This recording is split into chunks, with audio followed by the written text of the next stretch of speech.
उनकी बेटी की मैं इज़्ज़त करता हूँ, उनकी बेटियाँ भी वैसी होंगी जैसे दूसरे धर्म की बेटियाँ हैं। बिल्कुल। और जो अल्फाज यूज़ किए उन्होंने वो बहुत कंटेमेबल है, बहुत निंदनीय है। और उसके लिए मैं गुजारिश करूँगा एडमिनिस्ट्रेशन से कि पुलिस और सिविल एडमिनिस्ट्रेशन उनके खिलाफ FIR लगाए। आप देख रहे हैं न्यूज़ साइड इंडिया और मैं हूं अरफाज़ अहमद डैंग।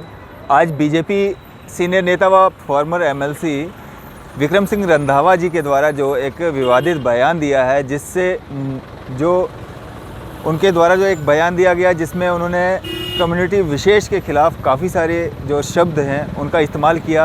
इसी सब पे बातचीत करने के लिए हमारे साथ मौजूद हैं सईद अली चौधरी साहब, जो कि एक सोशल एक्टिविस्ट के रूप में काम कर रहे हैं और DDC इलेक्शंस में भी इन्होंने हिस्सा लिया है।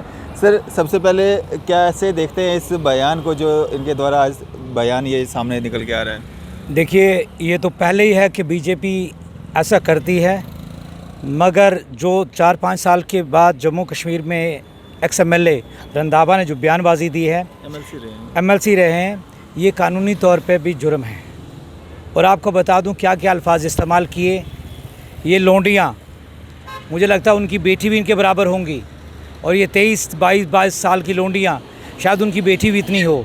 और किसी एक खास, मैं आपसे एक रिक्वेस्ट करूंगा, आप प्लीज़ उनकी जैसी लैंग्वेज का यूज़ ना करें। नहीं, मैं ये कह रहा हूँ उन्होंने इस्तेमाल ये लफ्ज़ इस्तेमाल किया। उसके बाद उन्होंने कहा नमाज़ पढ़ने की, इबादत करने के लिए कि टेढ़े मेढ़े रोड में बैठ जाते हैं। हमें पूजा करने से कोई इतराज़ नहीं है, हम किसी की पूजा का सम्मान करते हैं, हम किसी की इबादत का सम्मान करते हैं। मैं एडमिनिस्ट्रेशन से दोदी गुजर एसोसिएशन प्रेसिडेंट होने के नाते अपील करता हूँ कि रंधावा के खिलाफ FIR दर्ज की जाए और सेडिशन चार्जेस लगाए जाएं। क्या सेडिशन चार्जेस सिर्फ किसी की शाबाश करने के लिए होते हैं? क्या सेडिशन चार्जेस सिर्फ ये होते हैं कि आप अच्छे हो वो बुरा है? और इस आदमी ने कहा कि वो टेढ़े होकर नमाज़ पढ़ रहे हैं, उनकी फलाने की ऐसी लड़कियाँ, फलानी एक मज़हब की ऐसी लड़कियाँ, ये एक बड़े नेता को शोभा नहीं देता और ये हालात ख़राब करने की कोशिश है। ये बीजेपी की बुखलाहट है और बीजेपी वाले चाहते हैं कि इससे कुछ लोग भड़कें और हालात ख़राब हों। मैं पुलिस के सीनियर ऑफिसरान से गुजारिश करूंगा, हो सके मैं ज़ाती तौर पर कोर्ट में भी जाऊं, कि रंधावा के ख़िलाफ़ FIR दर्ज करवाई जाए और इस पर सेडिशन चार्जेस लगते हैं। इसने एक मज़हब को, मैं नहीं कहता मेरे मज़हब को, हर इंसान का अपना मज़हब है, बट सब मज़हबों की इज़्ज़त है। हम चाहते हैं कि पूजा पूरे मान से होना चाहिए। पूजा कोई करे, हम उसका साथ देंगे, वो कैसे भी पूजा करता है। कोई कैसे गुरुद्वारे में अरदास करता है, हम उसको भी तायद करते हैं कि वो अच्छा है, आस्था है ना, वो किसको लेकिन उन्होंने एक नमाज के लिए कहा कि टेढ़े मेढ़े रोड में खड़े हो जाते हैं। रंधावा बहुत परेशान हैं, इनके क्रैशर बंद हो गए हैं। ये जितेंद्र सिंह पर भी ऐसे ही बरसे थे। इनको दिमागी संतुलन बिगड़ गया है, और दिमागी जिसका संतुलन बिगड़ जाए उसके लिए अम्फला में पागल खाना है। मैं किसी पार्टी के आदमी से नहीं कह रहा हूँ, बट मैं उस रंधावा के लिए कह रहा हूँ। उसने कहा कि टेढ़े मेढ़े और फलानी, जैसे आपने कहा कि वो लफ्ज़ यूज़ नहीं करने चाहिए, उन्होंने वो अल्फाज यूज़ किए जो सभ्य समाज में एक शर्म की बात है। उनकी बेटी की मैं इज़्ज़त करता हूँ, उनकी बेटियाँ भी वैसी होंगी जैसे दूसरे धर्म की बेटियाँ हैं। बिल्कुल। और जो अल्फाज यूज़ किए उन्होंने वो बहुत कंटेमेबल है, बहुत निंदनीय है।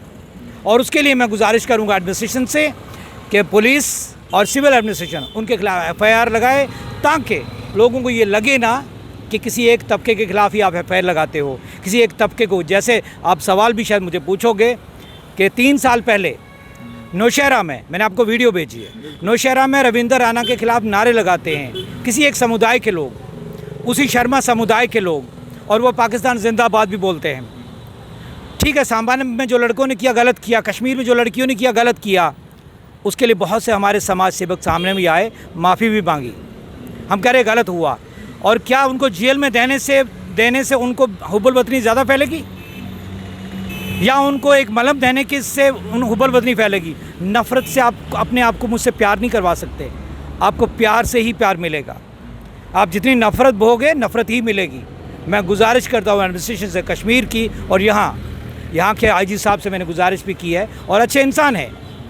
मैं एक पुलिस ऑफिसर की तारीफ़ नहीं कर रहा हूँ, एक इंसान की तारीफ़ कर रहा हूँ कि अच्छे इंसान है। वो इस चीज़ का संज्ञान ले कि अगर लड़कों ने गलती की, उनको सज़ा जो मिली, संज्ञान लेके उनको माफ़ किया जाए।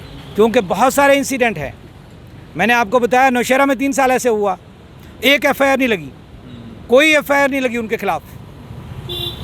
अगर आप यही सोचोगे कि 19% लोगों को हम जेलों में भेज के देशभक्ति सिखाएंगे, तो ऐसे देशभक्ति नहीं मिलेगी। हिंदुस्तान को आज़ाद कराने में बहुत सारे मुसलमानों ने जान दी है अपनी। यही जम्मू कश्मीर के लोगों ने, जब ये कबायलियों ने हमला किया, इन्होंने ही कहा कि हमें इंडिया के साथ रहना है। आज इंडिया के मुसलमानों को ये सिखा रहे हो कि देशभक्ति क्या है। मोदी साहब ने उनको मुबारकबाद दी, पाकिस्तान को मोदी साहब के ख़िलाफ़ FIR नहीं लगी। तो ये बहुत गलत हो रहा है अफराज साहब, बहुत गलत हो रहा है। और मैं एडमिनिस्ट्रेशन से गुजारिश करूंगा कि वो न्यूट्रल होके ऐसे लोगों को, जो लोग हिंदू मुसलमान का दंगा करवाना चाहते हैं, जो लोग अपनी हताशा में, अपना बिजनेस चौपट होने से किसी न किसी तरीके से लाइमलाइट में रहना चाहते हैं, उनका मुंह बंद करने के लिए उनको भी जेल में ठोके।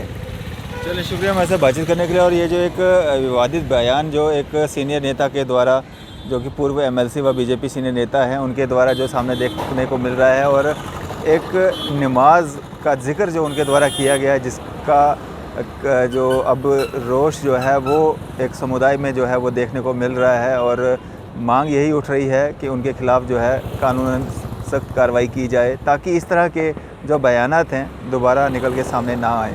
फिलहाल इसी तरह की अपडेट्स के लिए आप देखते रहे न्यूज़ 7 इंडिया। मैं अरफाज़ अहमद डैंग, कैमरामैन शाहनवाज के साथ।